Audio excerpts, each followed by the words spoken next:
Hello, everyone. It's my super duper pleasure to welcome Grace Cavalieri to the Poetry X Hunger interviewee site. Grace is an amazing spirit, soul, and force in poetry, the poetry community. She has served as the Maryland state, that's Maryland, USA, a state just outside of Washington, D.C. She has served as the 10th poet laureate of that state. She lives in Anne Arundel County in that state. And she has founded and still produces the Poet and the Poem program for public radio, which has recorded countless numbers of prominent and community-based poets from literally all over the world. And I believe it's celebrating its 43rd, maybe now 44th. 47. 47th. Trying to make it to 50. That's wonderful. She has published a number of poetry books, but also plays, and has had some of those produced in New York City. And to top all of that, she's an award-winning visual artist as well. But as I said at the beginning, she's a friend and supporter of poetry. I know no one in the poetry community who is as generous with her spirit, her grin, and her willingness to help as is Grace Cavalieri. So it's a real pleasure to have you here today, Grace. Thanks for taking some time to be with us. Hiram, my heart's delight, Hiram, because you make everything better. You make everything better.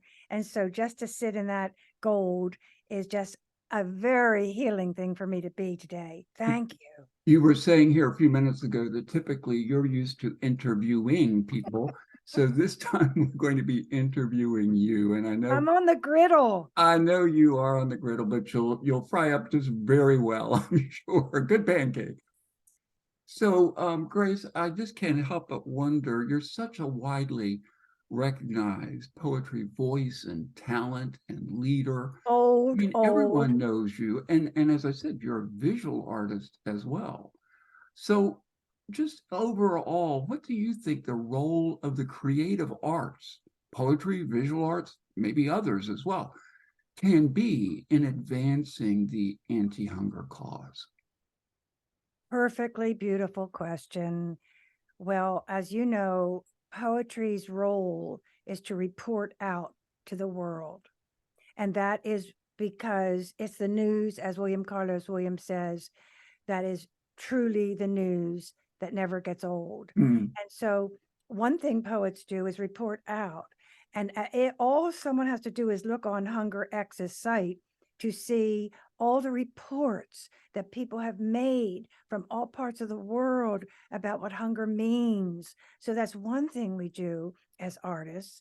And another thing, as far as literary arts, we rinse off language. And so if you make it fresh, people will hear it. If you keep using rhetorical platitudes and abstractions, people go to sleep. But because we are artists and we keep burnishing language, making it fresh, making it exciting, making it new, then all of a sudden people hear it. And when they hear it, they listen. And therefore we can bring the message to the world that there are things that must be saved. And that's something that you're helping us do, bringing that message to the world. We're going to hear one of your poems here in just a moment.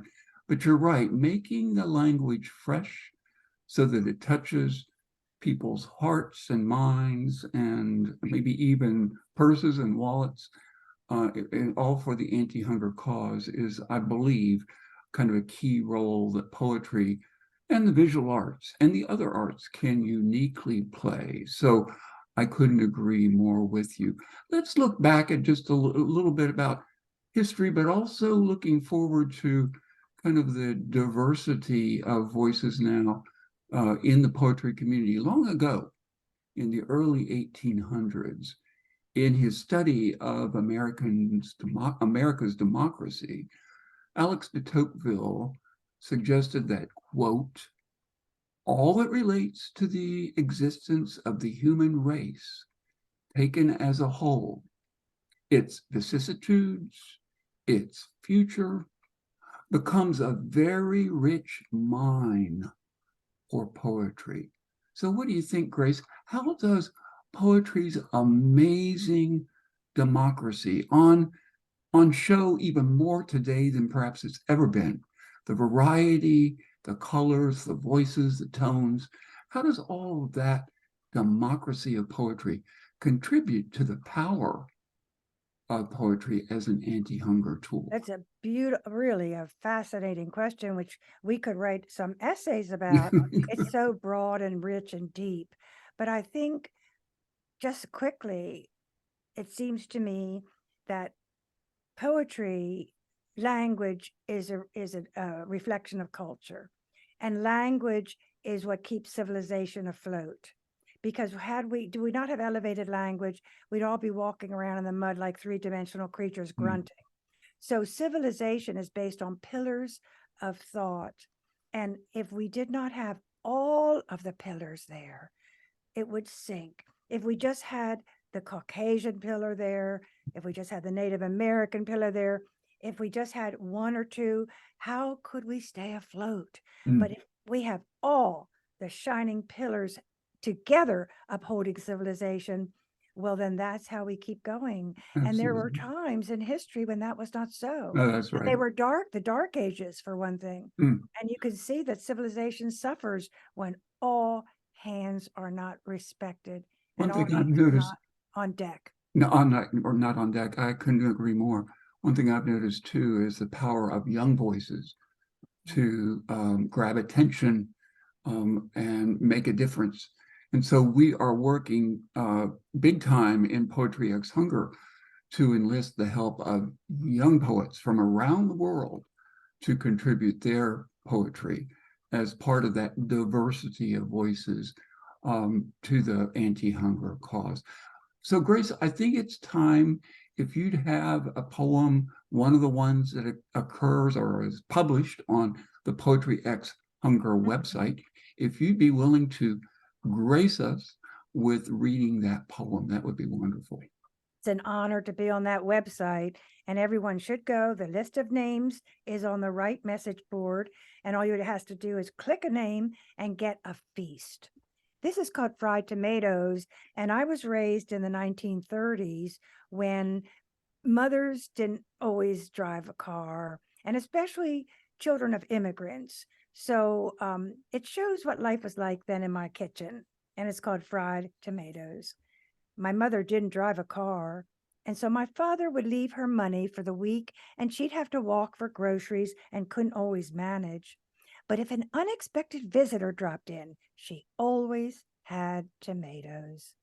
These would be fried and put on toast with cream sauce on top. We always had milk and flour. Sometimes Uncle Freddie came by on his bicycle after delivering things people ordered from stores carried in his bike basket. He was 15 and saving money to be a lawyer. He wore a tweed cap and woolen knickers.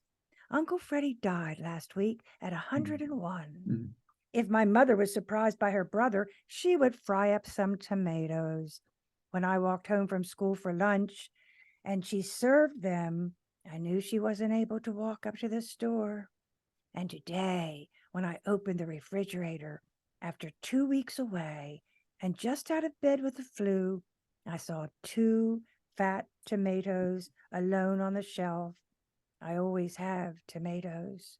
So I'll slice them in olive oil and salt until slightly burned on the edges, then scoop everything on 2 pieces of toast. And if I close my eyes, I'll see a yellow kitchen with squares of sun on the linoleum floor, and my uncle, one last time, grabbing his hat and running out the door. Grace. So food can surely encompasses memory. Yes, it does. And that legacy poem just beautifully celebrates his memories, but also brings them into the present moment of you opening your refrigerator door. thank you for sharing that. And I hope everyone can understand why we put that lovely, wonderful poem published it on the website. Speaking of, our experience with food, I've never been hungry, Grace, and I've often been asked, well, how can you write about hunger if you've never been hungry? How would you respond to that question? If you've never been hungry, I'm not sure if you've been or not, Grace, but if you've never been hungry, what do you think you can contribute, if anything, to the anti-hunger poetry cause? What a profound question is that? That calls upon our very primal existence, Hiram. Well, I've never been a man, but I know what a man might feel in battle. I've never been Mm, uh, many things. I've mm, never been an African American, but I know what civil rights mean. mm, So there is a commonality to all human beings that I can tune into, because we are all actually the same. Vibrationally, we are all the same. mm. We suffer the same, we love the same. We have hearts with doors that open if we wish. And so I believe one of the things that poetry does is makes us less lonely. And that is because one person says something and you read it and you say, "Oh, I have felt that, Yes, but I never said it." That's the same thing. yes, What is that that makes us know that your ache can be felt in my heart? It's the yes, same thing with hunger. I have not gone long without food, but my heart knows what loss is, and my heart knows what it is to ache and to wish for things. And that is the human. And we also hopefully have compassion. yes. And Compassion empathy. means, compassion, I believe, Hiram, is more important than love, Mm, because mm, love is ubiquitous. We walk in love like oxygen, but compassion takes standing in someone else's shoes. very Then love. So I think not being hungry doesn't disqualify me a bit from working for the cause. And we're so glad that you feel fully eligible to contribute. Absolutely. Well, as we wind down this time that I've savored with you, I really do appreciate you taking the time to uh, provide us with some of your insights and heart. I'm wondering, you have been so involved in poetry, its organizations, its clubs, its community, locally, regionally, nationally. I've made the case that anti-hunger groups, locally, regionally, nationally, internationally, I'd like for them to tune in to the power of poetry to help as an anti-hunger cause tool. What do you think that local, regional, national, maybe even international poetry organizations can do to help with the anti-hunger cause? Hmm. Well, ask the man who owns one, because I think you just came from a farmer's market where you actually hands-on, as always, and feet on the ground. And that is the exemplar that I want to point out, that whoever you are, you can do one thing. Now, it always takes just one person. It takes one person to start a Hunger X site. It takes one person to start a radio program. Every person can be the initiation for something. When people say there's no poetry workshop in my town, I say, start one. Darwin. If they say there's no publishing house, I say, start a small press. And I say that about the fight for any cause, Mm, justice, anything which is righteous, especially hunger. It just takes one person to say, I can do it. mm, I know people who work in soup kitchens.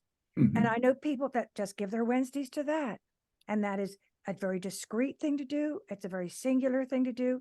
It's one day a week, but nobody else can do it but that one person. mm. And So that, I think each of us have a calling, and I hope very much that literature will step up. yeah. And I'm so grateful. I think we all are to know the one person, Grace Cavalieri, who has done so much for all of us, the poetry world, for so long. Grace, again, thank you very much for being here today. And I can't wait to post this so that other people can listen and tune in to your wonderful voice, your poetry, and your wonderful spirit. Well, may I in return say that your kindness is like an umbrella that we sit in, and I love you very much. Well, it's mutual. You take care, and we'll talk to you later, I'm sure.